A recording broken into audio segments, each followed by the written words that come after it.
मित्रांनो, ही आहे आपल्याकडे टाटा हॅरियर स्टील एडिशन आणि या गाडीमध्ये आहे ना तुम्हाला 360 डिग्री कॅमेरा भेटतो. पण कॅमेराची क्वालिटी कशी आहे ना ते चेक करणार आहोत. काय करणार आहे माहिती आहे का, स्कॅनर आपण पाठीमागच्या कॅमेरावर लावणार आहोत. तुम्ही इथं स्कॅनर बघताय, ठीक आहे, आणि याच्यावर आपण स्कॅन करणार आहोत. स्कॅन होते का बघूया. झालं, हे बघा मित्रांनो, पैसे पे करायलासाठी पण झालेलं आहे. आता सेम आपण पुढे पण चेक करणार आहोत, पुढे होते का. त्याला म्हणा पुढे जा.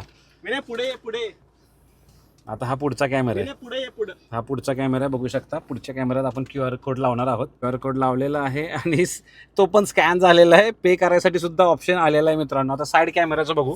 इकडे या साईडला, माझ्या साईडला, ठीक आहे. आता हा साईड कॅमेरा इकडे बघा. ओके, आता साईड कॅमेरा पण आपण चेक करणार. हे घ्या, साईड कॅमेरा सुद्धा मित्रांनो लावलेला आहे. इथे स्कॅनर लावलेला आहे आणि इथे तुम्हाला पे करायसाठी ऑप्शन सुद्धा येतोय. हे बघा, हे घ्या. सगळ्यात भारी कॅमेराची सिस्टीम आपल्याला टाटा हॅरियरमध्ये मिळते. म्हणजे टाटाच्या गाड्यांमध्ये मिळते. 360 डिग्री कॅमेरा असो की कॅमेरा क्वालिटी असो, नेक्स्ट लेवल आहे. थोडं फनी वाटेल पण वेगळ्या प्रकारे आपण चेक केलेलं आहे. धन्यवाद. जय महाराष्ट्र.